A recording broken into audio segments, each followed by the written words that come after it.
Hi, welcome back to AIA Uncut. Today we're talking about one of the most important and most dangerous parts of crypto, market makers.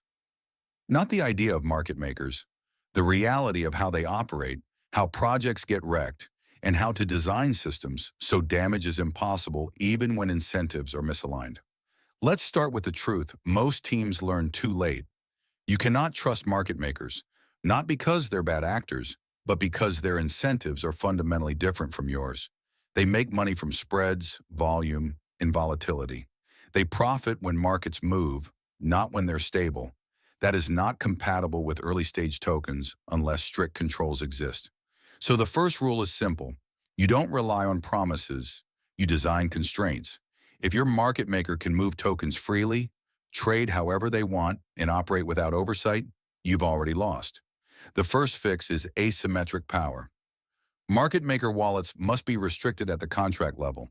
Time-locked transfers, on-chain vesting with no manual overrides, separate wallets for liquidity and treasury, immutable emission schedules.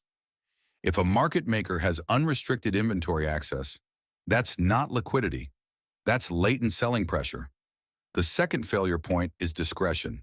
Most projects fail because they say we trust our market maker to act responsibly. That's not a strategy. That's hope. Market making must be rules-based. Maximum order size per interval. Maximum inventory imbalance. Spread caps and floor prices. Cooldowns between aggressive trades. If a market maker says they can't operate under rules like this, walk away. They want optionality at your expense. Next, mixing liquidity with price discovery. Early price discovery should be slow and controlled. On decentralized exchanges, use concentrated liquidity ranges, multiple smaller positions, and dynamic fees that punish toxic flow.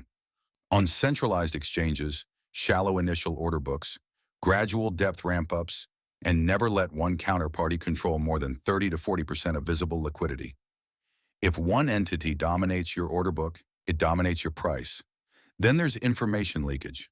Most insider trading in crypto isn't malicious. It's lazy governance.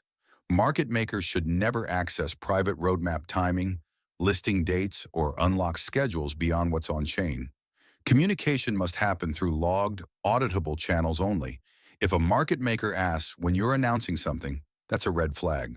And surveillance. If you can't see abuse in real time, you can't stop it.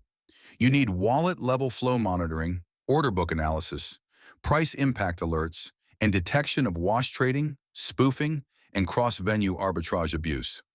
Rules without consequences are meaningless. Penalties must be automatic. Liquidity pulled instantly on breach. Fee rebates revoked.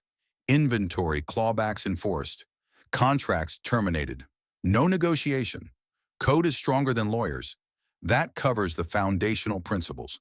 But how do you actually implement these protections across decentralized and centralized exchanges? That's part two. Make sure you don't miss it.